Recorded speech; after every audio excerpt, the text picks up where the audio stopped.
In the end, maybe it was too much pressure, even for Apple.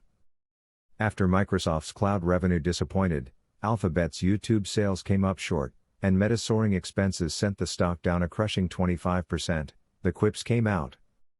Tim Cook. You're our only hope. That was the tweet from one of our favorite Fin twitwags, at Ivannik, accompanied by a gif of Princess Leia. Apple was seen as potentially standing above the fray. Like many of its peers in tech, Meta aside, the numbers were far from an across-the-board disappointment. But like Obi-Wan Kenobi's eventual extrication of the princess with some help, perhaps the market's rescue will take some time and some associates. I'm running out of analogy here. If Tim Cook is Kenobi, Darth Vader is a potential recession, and tech investors are Leia, I'll let you cast Luke Skywalker, Han Solo, and Chewbacca. They're probably not Amazon, which joined its mega-cap tech peers in disappointing investors on Thursday. Amazon Web Services revenue missed estimates, and the company's overall guidance came up short. Intel provided a small dose of the force by slashing expenses, which investors seem to like. It's unclear where Apple will land. Shares initially dipped on disappointing iPhone and services revenue. Faithful bull Dan Ives of Wedbush was unbowed.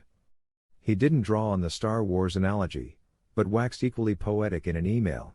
In a dark earnings season for big tech, Apple shined better than any of its tech stalwart brethren. iPhone Pro mix looked strong and services were better than whisper expectations.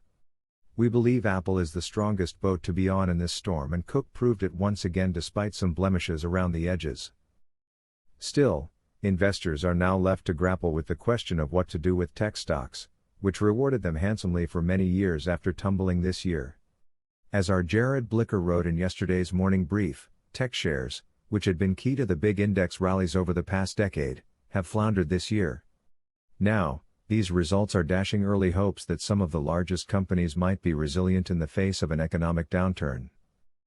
Even long-time tech investors are getting discouraged. My sector could be out of favor, and could be out of favor for long stretches. And we're in one of those stretches, veteran tech pundit Paul Meeks of Independent Solutions Wealth Management told Yahoo Finance Live. That said, he and other investors, like John Stoltzfus, say investors might just have to get choosier within tech.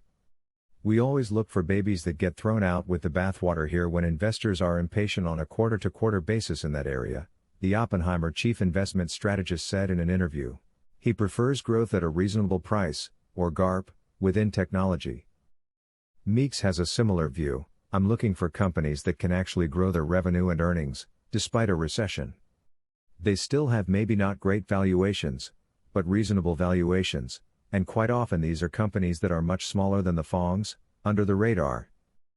Another investor weighing in on tech stocks is Robert Smith, founder, chairman and chief executive at Vista Equity Partners, the giant private equity firm that invests mostly in enterprise software companies, with $94 billion in assets under management. Yahoo Finance spoke to Smith as part of its All Markets Summit. Not all tech stocks, of course, are created equal, he said. If you look at the earnings of a lot of the enterprise software companies, they actually are holding up pretty well. I'll leave it up to you which of these is Yoda.